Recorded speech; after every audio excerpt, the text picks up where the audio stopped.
codificado. Entonces él va a mirar cómo esto también es importante, ya que es un escenario específico donde se desarrollan estas prácticas. Ya entrando un poco en materia, lo que quiere trabajar el profesor Santiago Cruz desarrolla una de las primeras técnicas que utiliza, la cual era la de producción de la verdad. Al hablar de esta se refiere al modo como eran organizados ciertos discursos y ciertas formaciones discursivas que producen verdad, que producen un repertorio de signos, conocimientos que se tienen por incuestionables, verdaderos y que se tienen por científicos. En este caso, la universidad es la que va a legitimar estos discursos. En el caso particular del siglo XVII se trataba de una verdad a la cual se accedía a través de una ciencia muy particular llamada teología. Una verdad frente a la cual no le cabía un cuestionamiento o una crítica, entonces se movía en la tradición de la escolástica medieval, que asumía que la teología era una ciencia reina que reflexionaba sobre una verdad que ya estaba establecida y ya estaba revelada porque estaba subordinado y ligado a la lógica. Entonces, él va a decir qué son esas técnicas de producción de verdad. Entonces, es el modo como ciertos discursos operan y funcionan para producir conocimientos legítimos. Entonces, se establece una frontera entre un saber que va a ser legítimo y uno que va a ser ilegítimo. Un saber que es considerado verdadero y por tanto puede circular no solamente en las clases como tal, sino que también socialmente, o sea, cómo la sociedad va a reproducirlo, ese saber que va a salir, en este caso, de las universidades. Entonces, la universidad va a ser importante porque va a definir y va a circunscribir como legítimo frente a otros saberes no considerados como tal. Ahora, las instituciones, en este caso la universidad, promueve unos canales legítimos de circulación de la verdad y delimita un campo de enunciados posible, el modo de producción y cómo van a circular esos saberes, el modo como se van a transmitir y apropiar ciertos enunciados, es decir, cómo ésta opera como un mecanismo de legitimación del discurso verdadero en distintos espacios sociales. El orden del discurso tiene que corresponder con el orden social y la universidad era una institución clave para este mantenimiento. Entonces, Foucault lo que va a decir, este orden del discurso. Para eso, él va a analizar la teología, la lógica, la retórica, la gramática y la dialéctica. Por medio de la teología, opera según Foucault lo que llamaría el orden de la semejanza, es decir, la teología como un saber que produce la verdad tal como se encuentra ya dicha. Entonces la teología no podía modificar la verdad, no podía agregar algo. La práctica teológica en la universidad consistía en el estudio de comentarios, estudio de los textos de autoridades ya reconocidas, o sea, era la reina de la ciencia. Y esta formación discursiva era la dominante y jerarquizaba a todas las demás formas discursivas. Con la lógica se miraba el estudio de las formas de argumentación, o sea, su objetivo no era conocer la verdad en sí misma, sino dirigir a la mente del estudiante para que pudiera acceder a una lectura correcta de los textos que ellos planteaban. Entonces se decía que era pensar correctamente, darle una base al estudiante para que argumentara. Y con la retórica, que era la ciencia del buen decir, como dice él, del buen orador a partir de los argumentos, o sea, su objetivo era capacitar al estudiante para convencer a los oyentes de una posición que él quisiera mostrar y postular como verdadera mediante razonamiento lógico, aun si no era así, que tuviera el poder de convencimiento y de poder postular su verdad como la verdadera, valga la redundancia. Y por último, la gramática, la cual era el saber de leer en latín. Además de esto, él va a estudiar otro aspecto que van a ser las técnicas de subjetivación en la verdad, o sea, las técnicas de gobierno de conducción de la conducta. Estas técnicas eran orientadas a codificar a los agentes de ese discurso, a los sujetos de ese discurso, quienes podían enunciarlo si fuera verdadero o podían también decir si no correspondían. Entonces, él se pregunta cómo colocar al sujeto en la verdad y cómo hacer para que hiciera uso correcto y eficaz de la verdad. Entonces, para esto se hacían unas técnicas específicas. Él muestra la lectio, que es la técnica pedagógica que consistía básicamente en facilitar el ejercicio de la memoria, técnicas orientadas hacia la codificación de la memoria a través de la repetición de un texto. para que así quedara la verdad incorporada como tal en la persona. Entonces dice que ahí se hacía la ritualización de la verdad, donde el estudiante fijaba los signos de la verdad que se quería establecer. La dictatio, que era la técnica que consistía en escribir y en copiar, o sea, cómo estaba lo que se dictaba. Y por último, cómo saber transmitir esa verdad. Ya, profe.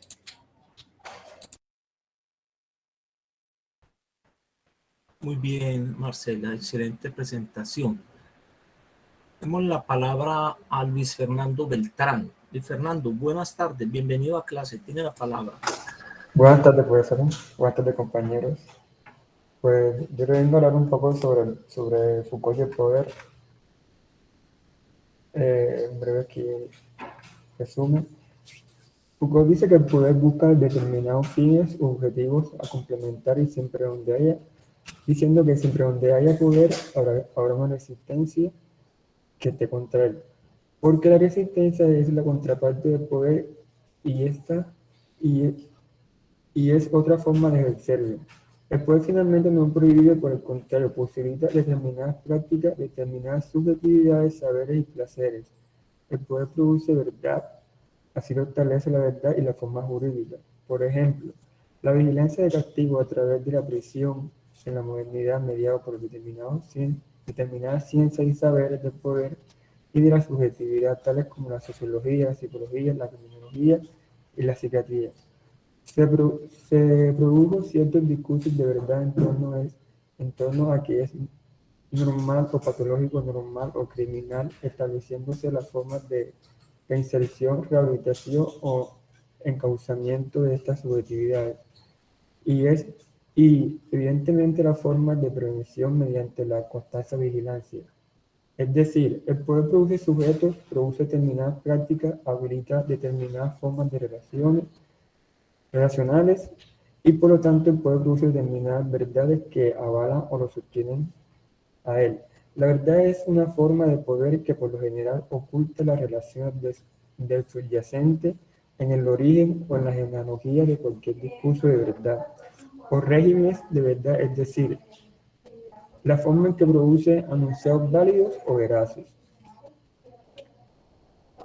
El poder no posee, el autor aclara que el poder no posee, no transmite, no se hereda. El poder se ejerce, explicando, el poder se ejerce porque el poder es una relación y toda relación es una relación de poder, ya que el poder es asimétrico, allí donde hay igualdad, desequilibrio, asimetría, habrá poder. Y como ninguna relación parecida o igualdad total, esta, por lo tanto, es omnipresente en todos los campos de la sociedad, es siempre intencional. Listo, profe.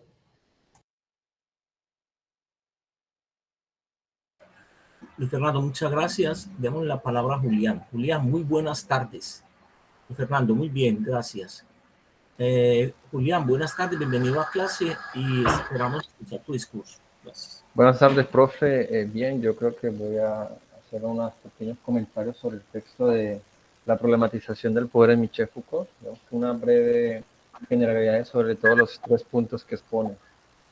Lo primero que hay que señalar es que el concepto de poder y la problemática sobre el poder transversaliza casi toda la obra y en todos los momentos de la etapa del pensamiento de Foucault, ¿no? Va a ser uno de los conceptos junto con genealogía, arqueología y epísteme fundamentales para la comprensión de su obra. Entonces es un poco imperativo que conozcamos esto. Lo primero que tengo que decir es básicamente que el poder para Foucault es algo muy complejo. No es el simple reflejo del poder estatal y no es reductible a la función prohibitiva, pues esta es una forma límite. Es decir, Foucault se desliga o se separa de la teoría política clásica que establecía que el poder emana del Estado, del rey, y cae en picada como si fuera una vertiente vertical, ¿no? Para Foucault el poder es como una malla y transversaliza todo el tejido social. Entonces, en ese sentido, las relaciones de poder están ocultas por todo el cuerpo social. De lo anterior derivan los 4 objetivos que Foucault se propuso alcanzar en sus investigaciones. buscar lo más oculto en las relaciones de poder, seguirlas en la esfera estatal y penetrar en las infraestructuras económicas y culturales y más allá. Entonces, para Foucault el poder se ejerce, ¿no? No se posee ni se ¿cómo por decirlo así, se transfiere de una forma diferente. Para este pensador se ejerce básicamente el poder a partir de innumerables puntos y en el juego de relaciones no igualitarias y desiguales. Para Michel Foucault, en este sentido, los sujetos son productos históricos de una relación de saber y de poder específicos. En este sentido, el filósofo empieza a derribar la idea de que se tiene del poder en el sentido de ver el poder como una expresión que se manifiesta de arriba hacia abajo y de que se enuncia a través de la ley con el propósito de prohibir. Para Foucault el poder es otra cosa. En sus análisis genealógicos permite ver Foucault un poder que emerge como relaciones de fuerzas y de saberes y que es inmanente en todo el campo social. Foucault se interesó, digamos que en este sentido, en una analítica del poder, más que crear una teoría del poder, ¿no? No es su intención teorizar sobre este, sino problematizar y analizar las estructuras que crean ese poder. Aunque todas sus proposiciones sobre el poder funcionan como una teoría del poder, curiosamente. Bueno, y en un segundo apartado del texto nos referimos a la sociedad policial.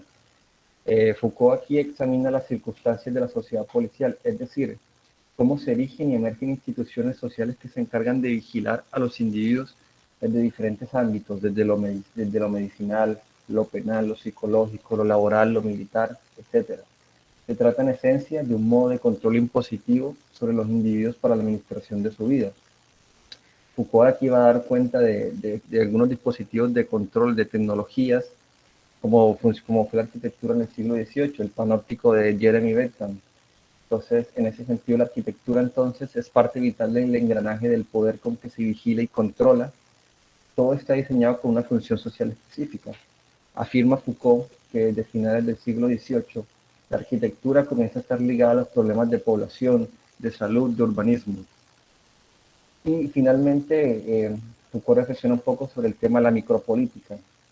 Para Foucault, la micropolítica se distingue entre todo por la concepción que tiene del poder.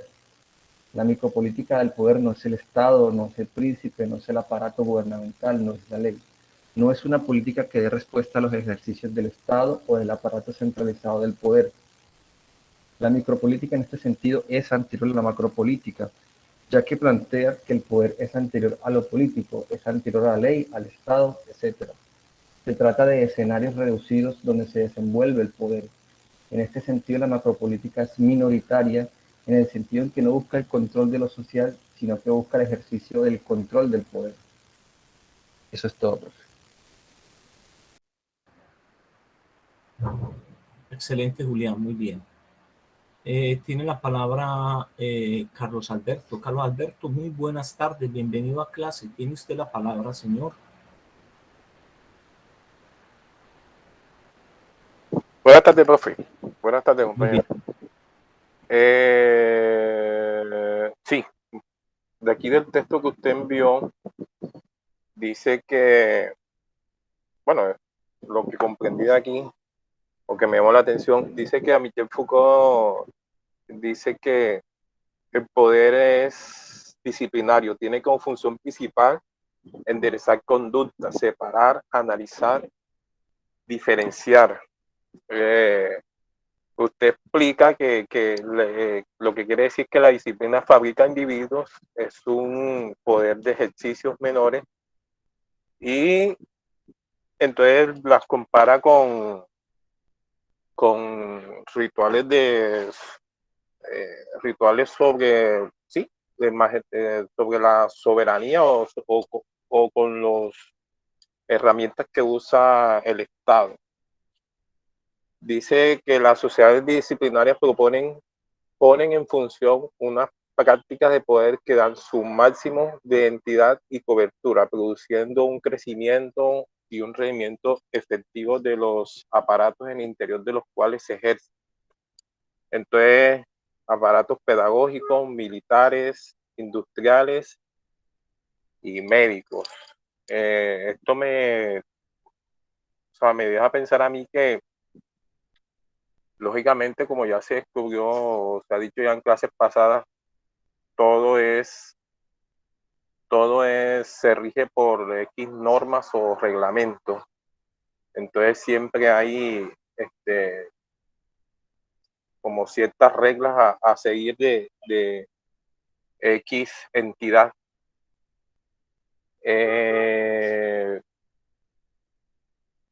Dice que Foucault se interesó más por una analítica del poder que por una teoría del poder. O sea, analizó más el poder que crear esa teoría. Y al mismo tiempo, entonces como consecuencia de eso, dejó una herramienta que ahora son útiles, porque este misma análisis que hizo para cómo actúa el poder se convirtieron como en una teoría, o se convirtieron en teoría.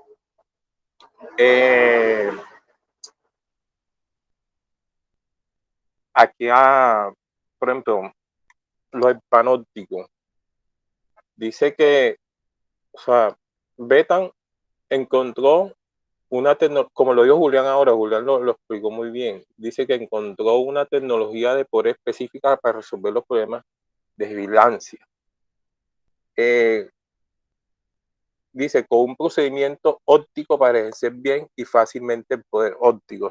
O sea, a este sujeto de que se va a hacer o se le va a efectuar ese poder, se le está haciendo una inteligencia. Se le está haciendo una inteligencia y una contrainteligencia.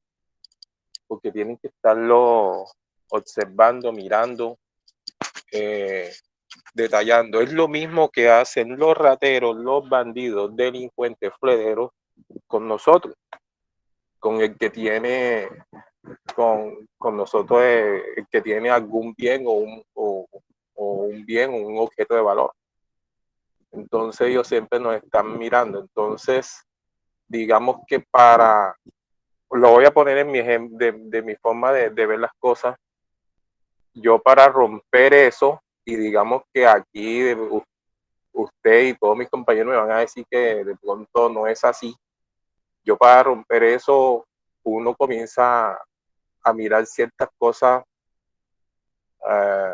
los modos de vestir, de peinado, de actuar. Por ejemplo, ahora cuando nosotros estamos hablando de esto, ¿cómo le explico? Mi papá fue guardián de cárcel, él fue el inspector. Él pasaba en sus garitas y observando cosas. Entonces siempre me ha enseñado, o a mí me enseñó a estarles mirando mucho lo que es cintura, los tobillos, pantalones, cosas así. Entonces, ¿qué pasa? Que preguntándole a vigilantes, a donde quiera que yo voy, les pregunto, oye, ¿cómo haces tú para identificar a un individuo sospechoso? Los básicos son corte de cabello, movimiento, están mirando, observando, no se quedan quietos, giran. Hay otros que están quietos, si están en pareja, si van en tres. Los más difíciles me dicen ellos que los más difíciles de detectar son los que van bien vestidos. Son los que van bien vestidos, los que están, no parecen inadvertidos, los que trabajan de corbata y cosas así. Entonces, esto es lo que Bethan está hablando, con un procedimiento óptico para ejercer bien y fácilmente el poder. Entonces, aquí vemos que como lo mandó el videito que dijo en el video que de 5 minutos, y aquí en este texto explica que el poder va de arriba hacia abajo, pero entonces en el video dice que va también de abajo hacia arriba. Entonces, cuando pienso que va de abajo hacia arriba, o pienso que son las manipulaciones que hacen o pueden hacer también hasta el mismo sujeto que está haciendo estudios, porque puede darse cuenta de que está siendo vigilado y puede contrarrestar. ciertas cosas. Bueno, dice que afirma Foucault que desde finales del siglo XVIII la arquitectura comienza a estar ligada a los problemas de población, de salud, de urbanismo. O sea que lo que comprendo aquí es que se fue creciendo la gente, se aumentó la población y esto como que obligó a estar controlando las cosas.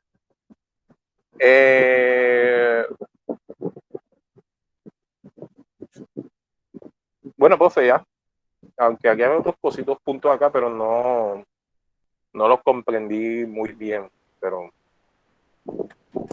ya eso es todo eso. Muy bien, gracias. John Randy. Muy bien, Carlos. Bueno, profesor, buenas tardes.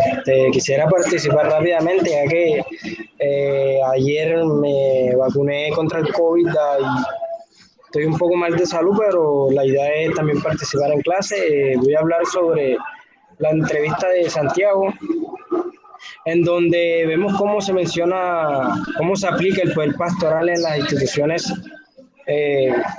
del territorio de...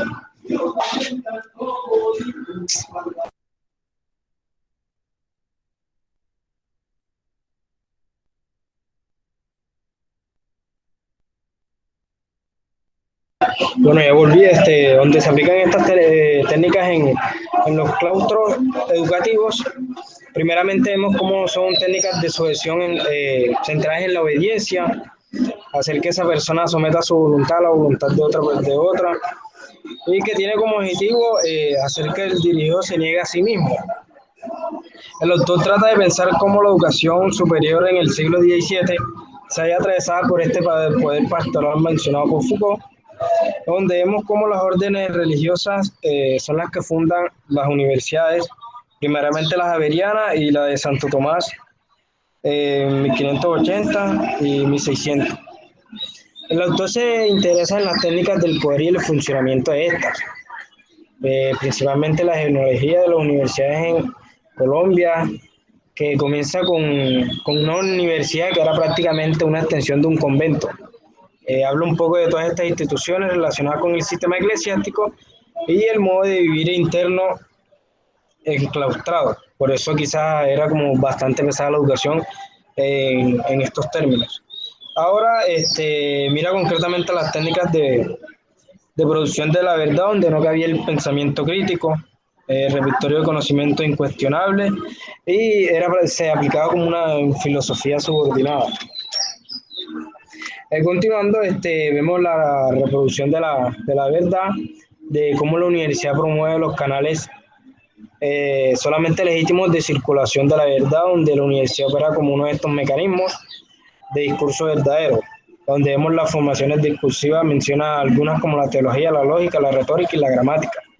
La primera es un saber que simplemente se reproduce tal como está. En eso puede estar la revelación divina, que no se podía modificar. La segunda es la lógica, que es el estudio de las formas de argumentación. Está como una ciencia que es inferior a la teología, y era prácticamente para dirigir la mente de los estudiantes para que hicieran una lectura concreta de los textos. La retórica como ciencia del buen decir, un buen orador, convencer a partir de buenos argumentos. Y la dialéctica, que era como que la aplicación del lenguaje. La idea era que se aplicara el latín en todas las clases.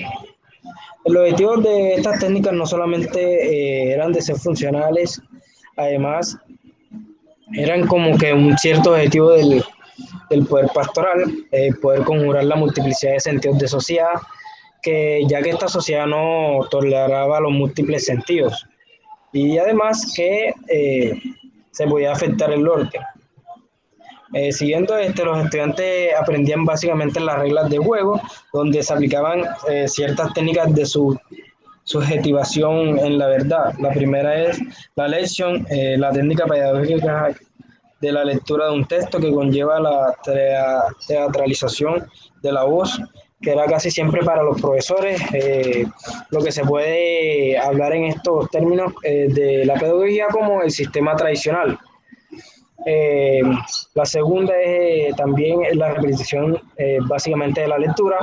La dictación, complemento, que era simplemente copiar lo que se dicta, aprender a escuchar, que es casi parecido también al sistema de pedagógico tradicional. La tercera, que es la disputation, que era una disputa como que esclarecer cierto debate, aplicarlo y que estos aprendieran también a debatir. Ya, profesor, esa es mi intervención. Bien, gracias, John Randy. Excelente. Steven, buenas tardes. ¿Cómo vas? Bueno, profe, ¿me escuchan bien o se escucha bajito o cómo se escucha? Estamos muy bien de audio. Escuchamos Bueno. Bien, perfectamente. bien, bien. Bueno, profe, yo voy a hablar sobre el video de Santiago Castro, que el principal punto que toca el video de Santiago Castro es sobre la estructura de los saberes coloniales en la Universidad de Granada del siglo XVII e intenta hacer una genealogía con el presente. Su principal pregunta es sobre cuáles son las herencias coloniales que permean en las prácticas educativas, pero que no termina por, digamos, aclarar eso en el video. Y bueno, Santiago Castro se enfoca en el punto de Foucault para hacer esta explicación. El punto que toca es el sobre el poder pastoral.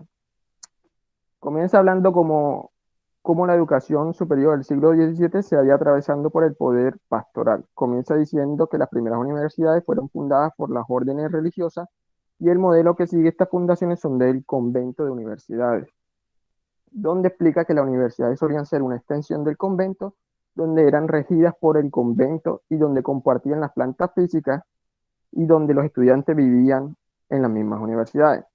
Luego de esto se enfoca en analizar las técnicas del poder que se ejercían en las universidades. Comienza entonces relatando las dos técnicas que son las técnicas de producción de la verdad y las técnicas del gobierno. Comienza entonces con las técnicas de la producción de la verdad. Explica cómo las universidades promueven unos canales legítimos de la circulación de la verdad, dando el orden del discurso. Tenían que corresponder con el orden social y cómo éstas se retroalimentaban e iban a formar lo que Foucault llamaba el orden del discurso. El objetivo de estas técnicas de verdad, aparte de ser funcionales al interior de estas universidades, era coger una verdad revelada y obedecer a esa verdad, y someter en voluntad ante la autoridad que es incuestionable. El otro objetivo también era evitar generar una sociedad de múltiples sentidos, y qué mejor que inculcar personas adoctrinadas en este sentido a la sociedad.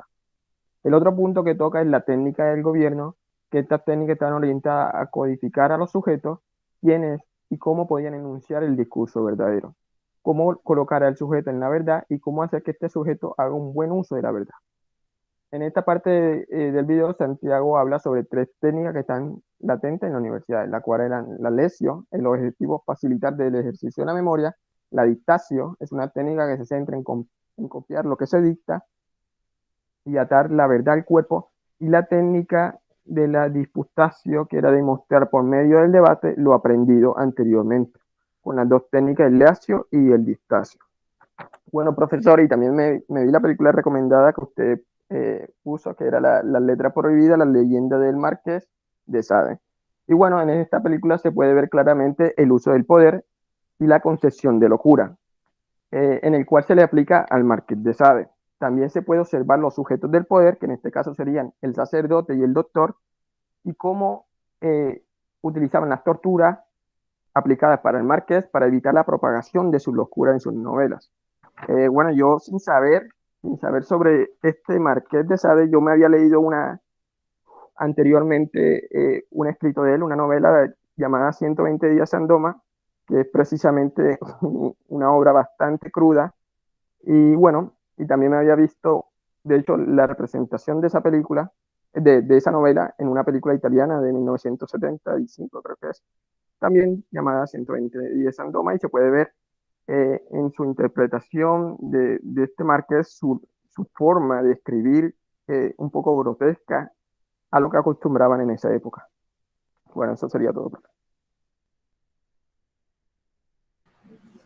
Steven, muchas gracias. De todas maneras, sumo ahí el hecho en esa gratitud de haber visto la película recomendada del Marqués de Sade, para entender lo que era una institución psiquiátrica, no diríamos psiquiátrica porque todavía no estamos en el siglo XIX, una institución de asilo para locos en el siglo XVIII.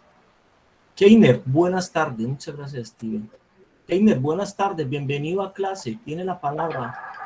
Buenas tardes, profe. Muy buenas tardes. Adelante. Bueno, profe, yo voy a hablar del texto de la problematización del poder en Michel Foucault. Bueno, Michel Foucault analiza 3 modelos de la problematización del poder que mencionaré más adelante. También se centra en las estructuras del control disciplinar en las sociedades modernas, muestra el panóptico, las 3 luchas que se han presentado en el occidente y termina con el mecanismo de hacer una micropolítica. La primera es la pregunta por el poder. En este capítulo Foucault se solicita, se demanda el mismo, diciendo que es un intelectual que se dedica al estudio de la realidad y la reflexión de los problemas sociales. Evalúa el presente, piensa en la actualidad a través de la historia. Con base a la actualidad se hace preguntas como ¿qué somos? ¿Cómo escapar a eso que somos? ¿De qué manera? Traza la línea de fuga que nos permite escapar a los mecanismos de saber poder. El trabajo de Foucault se centra en construir una historia de las diferentes maneras dentro de la cultura como los seres humanos se transforman en sujetos. El trabajo se divide en 3 partes. Como la primera tenemos la objetivación del sujeto o una serie de prácticas de división, por el cual el sujeto es alejado de los otros. Por ejemplo, ya usted lo ha dicho, profesor, el enfermo del sano, el loco del cuerdo y el delincuente de los buenos. Y segundo, cómo los hombres han aprendido a reconocerse a sí mismos como sujetos de sexualidad. Y por último, los modos de averiguar y cómo tratan de darse el estatus de ciencia. Ahí dentro analiza tres temas de pensamiento: el problema del saber, el problema del poder y el problema de los procesos de subjetivación. En el caso del problema del saber, a la problemática del poder está incorporado en mayo del 68, cuando se presentaron las luchas locales que se buscaba atacar a las instancias del poder más preciso y no al Estado en sí.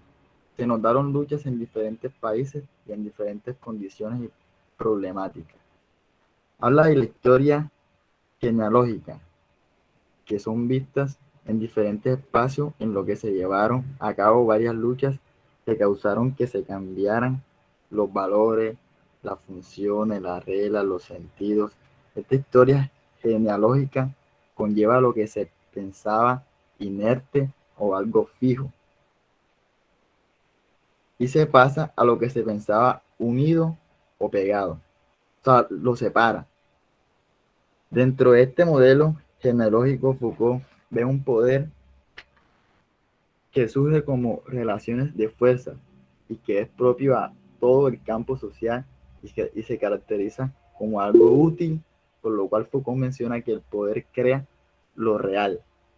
Foucault dice que las relaciones de poder no dependen de un sujeto individual, ni tampoco de quienes controlan el Estado, ni de los administradores de la sociedad. Para darle explicación a esto, el filósofo se centra en los mecanismos de funcionamiento de las sociedades modernas, como en el libro de Vigilar y Castigar, que se refleja los biopoderes. También habla sobre el poder sobre la vida, que nace en el siglo XVIII de 2 maneras.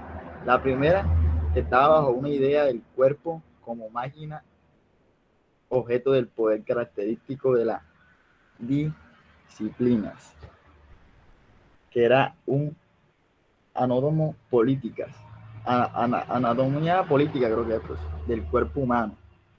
La otra es bajo la idea del cuerpo dentro de la mecánica de lo viviente, a los modelos biológicos como el nacimiento, mortalidad, la duración de la vida, etc. Todas estas estructuras de poder sobre la vida, Foucault las llama biopolíticas.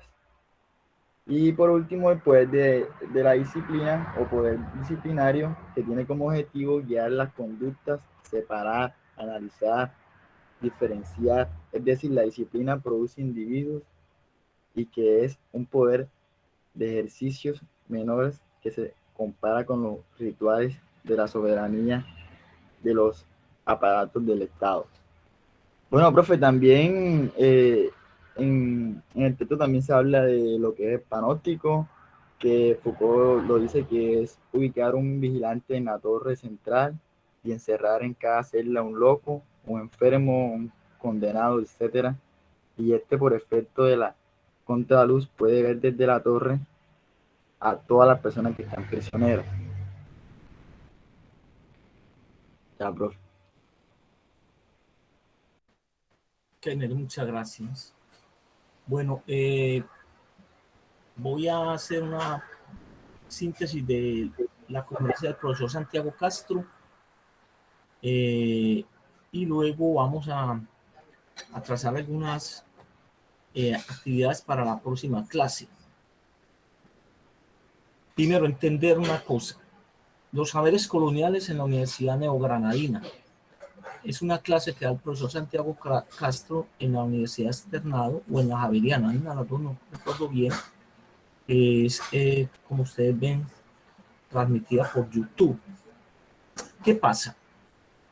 Hay que partir de una frase de Foucault para entender qué es el poder pastoral.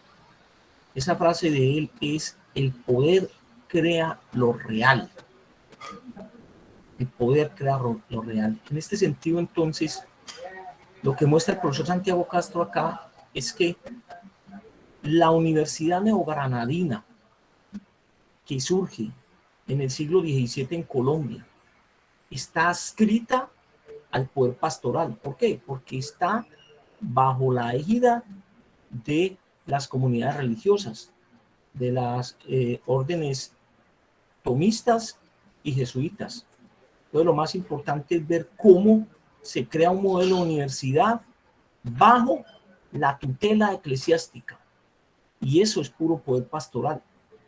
Entender que ese poder pastoral está a tono con un orden social colonial, un orden social estamentario, un orden social de castas. Entonces, ese orden social está soportado en un discurso que permite a ese orden social legitimarse, extenderse sobre todo el diagrama social y sobre todo reproducirse y proyectarse en el tiempo. Es decir, mantenerse. Eso es el orden del discurso. Por eso la clase de hoy tiene ese título, el orden del discurso, porque es un orden social soportado en un discurso que se reproduce en las instituciones educativas, un discurso que se mantiene y sobre todo que se proyecta por todo el diagrama social legitimando ese poder. Entonces, ese orden del discurso es lo que permite entender como concepto cómo funciona el aparato educativo. Entonces, se proyecta ese poder institucionalizado del orden colonial en la Universidad Neogranadina.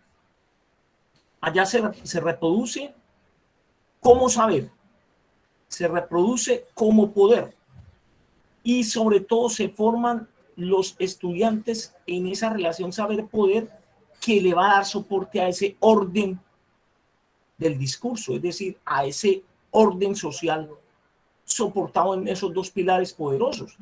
¿Cuáles son los dos pilares poderosos? El saber y el poder. Importante, entonces, que ese poder pastoral, resumiendo, es el que finalmente va a tener el papel y la dirección de construir seres humanos al servicio de ese poder social, de ese poder colonial. Entonces, el poder pastoral, dice el profesor Santiago, que ya ustedes lo han señalado, ha construido unas técnicas de subjetivación, de obediencia y unas técnicas de conducción de los sujetos al interior de la institución universitaria, que luego debe ser proyectado en todo el diagrama social, porque estos señores de ahí van a salir siendo teólogos, o sea, sacerdotes, o salen siendo abogados, que son fundamentalmente las formaciones que se promueven ahí. No estamos hablando de que estamos formando médicos, estamos formando teólogos adscritos al poder eclesiástico o abogados. Bueno, lo más importante es que este modelo de convento-universidad tiene una circunscripción espacial donde se van a prácticamente adscribir los estudiantes, se van a mover por toda esa institución en diferentes espacios disciplinarios o disciplinares. Y como hay el concepto de disciplina, está tomado, como lo dicen en Vigilar y Castigar, de las instituciones monacales medievales, cómo ese orden disciplinar se transmite en ese modelo de convento universidad y cómo cada momento del día, cada espacio de esa institución juega un papel en la formación de esos sujetos. Entonces, hoy tenemos todavía pues que esas universidades están vigentes, la Universidad Javeriana y la Universidad Santo Tomás. Pero esa genealogía de la que él habla ahí, ese nacimiento de la institución universitaria neogranadina, se proyecta, diríamos, dentro de ese orden social como una institución de poder disciplinario, donde estos muchachos se forman y luego ellos van a proyectar esa formación en todo el diagrama social, en todo el conglomerado social. Entonces, dos cosas importantes. Primero, que el profesor no le interesa, insiste, hacer una historia de la institución como tal, de lo que se enseñaba, de cómo, diríamos, cuáles eran los textos o cuáles eran las temáticas. No, a él le interesa es analizar las técnicas de producción de verdad y las técnicas, lo dice él acá, de producción de verdad y las técnicas de subjetivación de esa verdad. O sea, técnicas de cómo se produce la verdad y técnicas de cómo se conducen a los sujetos portadores de esa verdad. Entonces, sabemos que las instituciones están consolidadas para producir verdad, porque las sociedades necesitan producción de verdad, necesitan verdades establecidas para poder funcionar.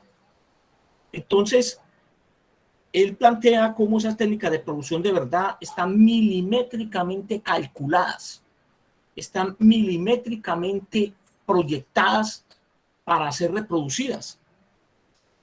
Entonces, importante ver eso ahí para poder entender de qué manera esas producción de verdad tiene dos esferas, las esferas de la formación discursiva y la esfera de la proyección discursiva, es decir, estamos formando en el discurso y proyectando ese discurso, entonces sería práctica discursiva en ese sentido. Entonces, como ellos, estos jóvenes, tienen una formación milimétrica en un discurso poderoso, un discurso que está escrito a ese orden social, y cómo después van a proyectar esa formación discursiva en su práctica profesional, en su práctica discursiva como tal.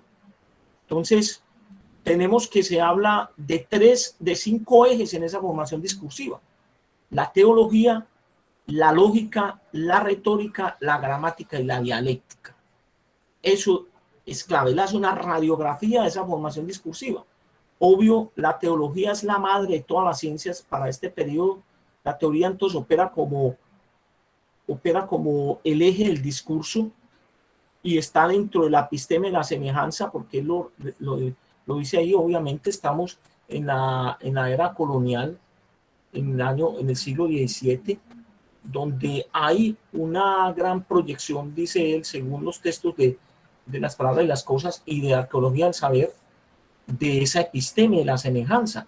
O sea, esa episteme de la semejanza nos entra a nosotros culturalmente por vía hispánica y se proyectan las instituciones coloniales acá, de orden español y sobre todo de orden español católico. Importante.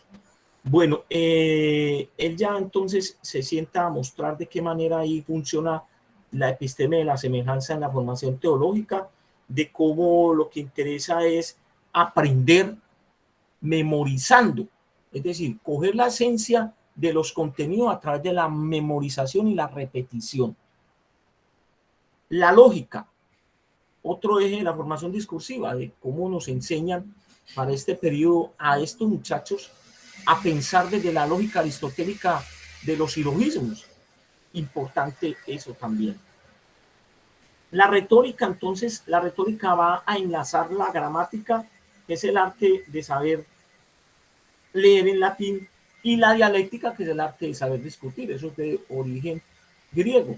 Entonces, la retórica implica un modelo de formación discursiva donde se enseña el arte de convencer con la palabra, se enseña el arte de darse a entender a través de la palabra, que eso es lo más importante, pero sobre todo un darse a entender convenciendo. Eso es importante.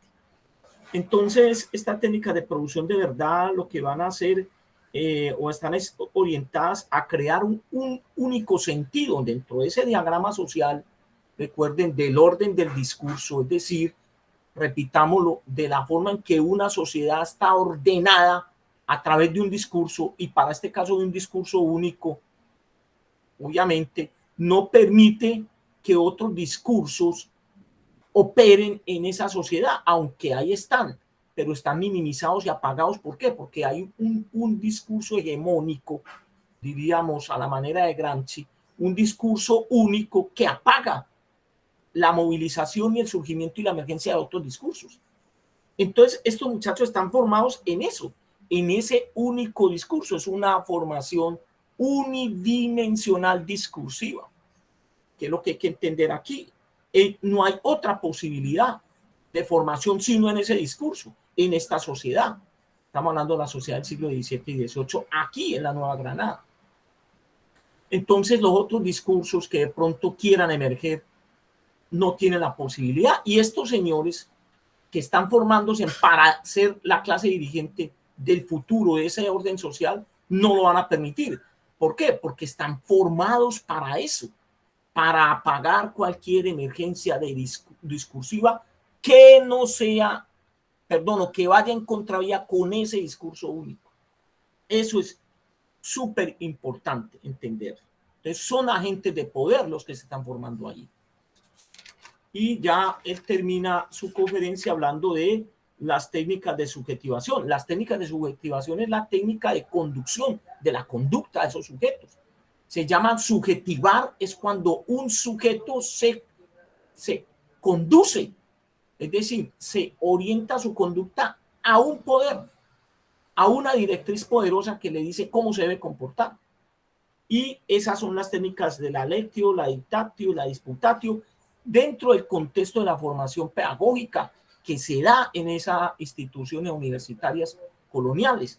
Entonces, la lectio, ya saben que es ese tema de la lectura del profesor, del magíster, no hablemos de profesor, hablemos del magíster, del maestro colonial, que va, teatraliza su discurso de una manera muy gestual, va hablando de los contenidos, etcétera. ¿De qué está hablando? Pues obviamente todo ese gran discurso poderoso que soporta a esa sociedad, no va a estar hablando de otra cosa. Está hablando de Aristóteles, de Santo Tomás, de San Agustín, de eso que es lo que le interesa a ese orden social que se enseñe. La dictatio es ya el dictado, que él se ríe porque todos, pues, algunos pasamos por esos ejercicios pedagógicos y esas didácticas de escuela de que el profesor dicta y uno va copiando lo que él dice. Y eso tiene una raíz genealógica colonial, medieval, diríamos, no solamente colonial. Eso hace parte de la estructura formativa de esas sociedades europeas medievales. En lo que llamamos las universidades catedralicias y en las universidades como la de Salamanca, estas universidades viejas de origen medieval, funcionaba este tipo de técnica. Y la disputatio, que ya es una ceremonia donde se va a poner en escenario de manera espectacular, diríamos, como un show, la formación de los estudiantes, donde ellos van a mostrarse en el ejercicio de esa técnica, que es una técnica donde se está conversando y se está disputando, diríamos, por eso se llama disputatio, la formación con relación a un tema. Ahí hablaban del ombligo de los ángeles, bueno, cualquier tema. Eso es un chiste que tira el profesor Santiago Castro ahí. Entonces ahí se pone en evidencia la formación, y por eso hereda hoy la universidad moderna eso muy medieval y colonial, de cómo usted sustenta su tesis para que la universidad le dé el título de doctor o de magíster o título profesional como tal.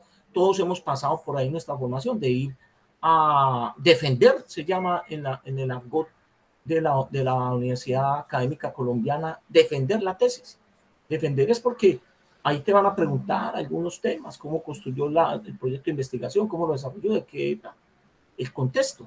Pero para el caso colonial, no es eso tan, diríamos, tan detallado como se hace hoy, porque la diferencia siempre es notoria, varios siglos de esa misma práctica. En los orígenes medievales se habla de disputar uno o dos temas, diríamos, que tengan que ver con su formación, donde el estudiante que se va a graduar como tal y va a egresar ya a reproducir esa formación discursiva en una práctica discursiva, sus cualidades como estudiante. Bueno, hasta ahí llega el profesor Santiago Castro y deja un poco de preguntas abiertas, y bueno, que no hará el caso. Él dice que las va a desarrollar después en otros cursos, pero nosotros me interesaba ver aquí en esta conferencia del profesor Santiago eso que nosotros denominamos el orden del discurso, y cómo el orden del discurso nos lleva a la frase de Foucault: el poder crea lo real. Eso es lo que hicimos con este ejercicio. Bueno, hasta ahí voy yo con este tema del profesor Santiago Castro. Lo que viene para este curso, de este seminario, es que nos vamos a meter en vigilar y castigar. Pero para meternos en el texto y en los temas de vigilar y castigar, hay que ir a unas conferencias que dio el profesor Foucault en Brasil. Y esas conferencias son 5 conferencias que él da y que luego son publicadas en un libro que se llama La verdad y las formas jurídicas. Entonces a cada uno de ustedes le voy a dar una conferencia. Usted se la va a leer y nos la va a exponer aquí la próxima semana, para que nos metamos en el tema ya de las sociedades disciplinarias, de cómo funciona una sociedad disciplinaria, porque ya hicimos la introducción en este texto del profesor Santiago Castro, en esta conferencia. Entonces, dentro de 8 días vamos a hacer ese ejercicio. Cada uno le voy a dar una conferencia, la va a leer y la va a presentar y va a decir de qué habla. Y luego de que Foucault presentó estas conferencias en el año 71, tengo entendido, recogidas en Vigilar y en la Verdad y las Formas Jurídicas, publicado por Editorial Gediza, viene Vigilar y Castigar, que es un texto que él se sienta a escribir después de la experiencia de Río de Janeiro. Entonces, él se sienta y después de varios años nos entrega Vigilar y Castigar, donde él va a desarrollar todos estos temas. El tema de la sociedad disciplinaria, el tema del panóptico, de las instituciones penales, etcétera, y eso lo vamos a mirar acá. Pero antes, entrémosle a la genealogía, diríamos, de ese libro que está allá en el Brasil con las 5 conferencias del profesor Michel Foucault. Bueno, les doy la palabra. ¿Quieren preguntar algo sobre el documento del profesor Márquez, la problematización del poder, o sobre Santiago Castro, o sobre cualquiera de los temas que le haya llamado la atención hasta hoy? Tiene la palabra. Marcela, ¿algo que agregar?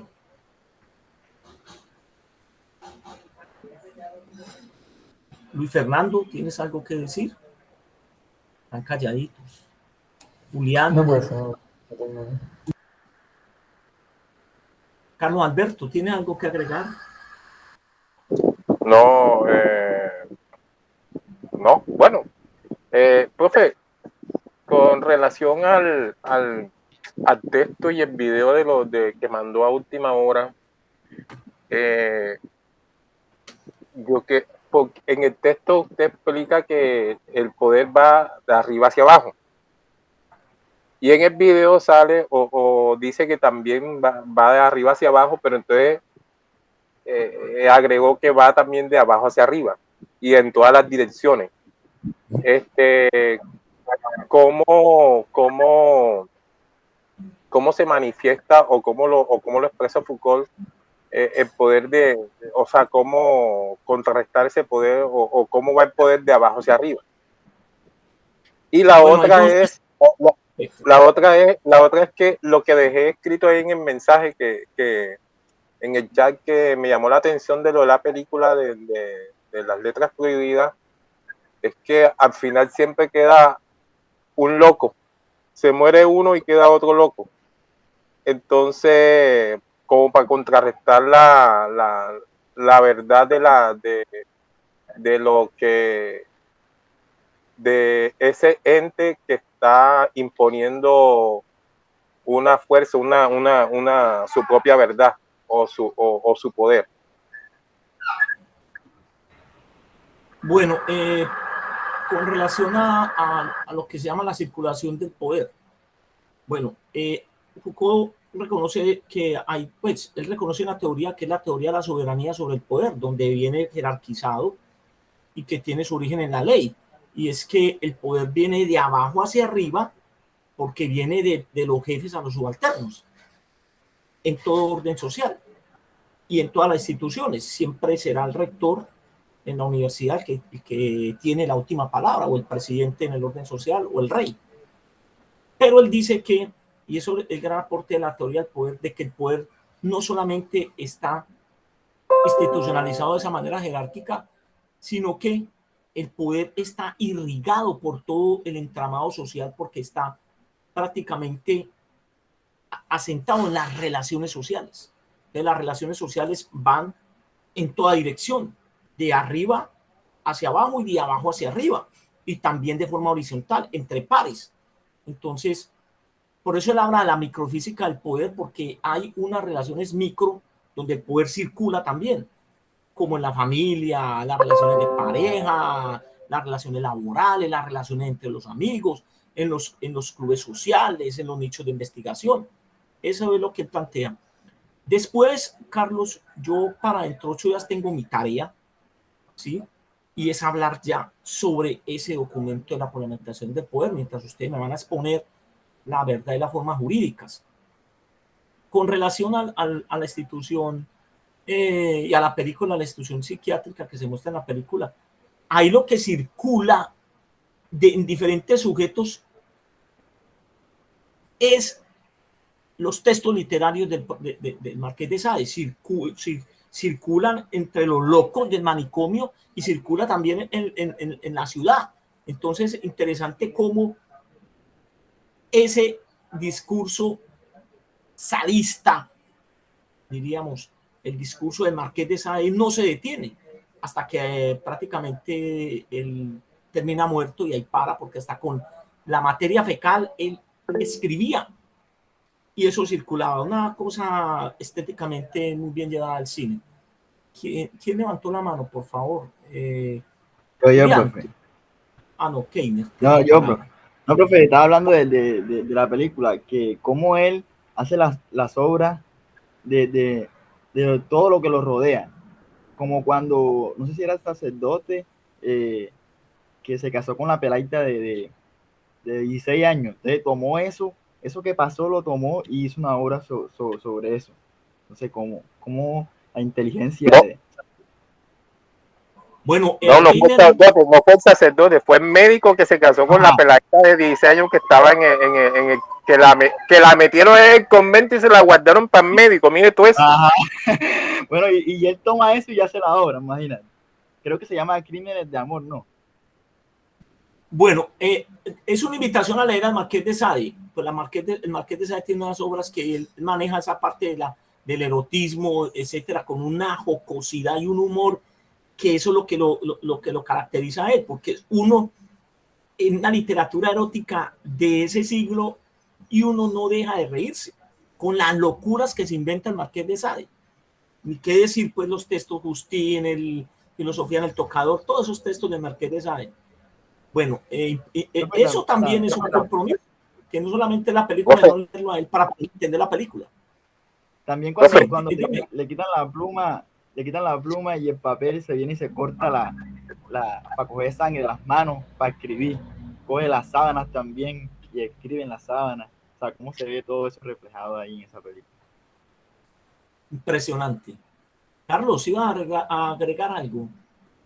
Profe, la otra vez yo estuve, es que no me acuerdo, creo que yo leí un fragmento de la cuestión esta, cuando Foucault habla de sexualidad, pero no ahora, eso lo leí hace rato. Y que él habla sobre esta cuestiones de que por ejemplo, de la cuestión sexual en la mujer, de que no es, o sea, contar que ella iba donde el médico, la mujer iba donde el médico era, ¿cómo es que es la? Histérica, ya, histérica. Que la histeria era que le daba a las mujeres, pero en fin era porque con tal que iba a poner médico y el médico lo que hacía era excitarla manualmente o digamos que masturbarla. Entonces ahora lo que hay ahora son los juguetes sexuales, consoladores estos de plástico y todas estas cosas que hay mecánicas. Entonces no sé si eso es lo que Foucault lo trajo él lo está mencionando en esa historia de la sexualidad. Bueno, sobre el tema de la historia de la sexualidad, Carlos, volveremos después, porque eso necesita un capítulo aparte. Después de que hablemos sobre el panóptico, hablemos de vigilar y castigar y de las formas jurídicas que le vamos a dedicar 3 clases, después terminaríamos el seminario con la historia de la sexualidad, donde vamos a tocar todos esos temas, Carlos. Bueno, ¿quién más quiere agregar algo? Entonces,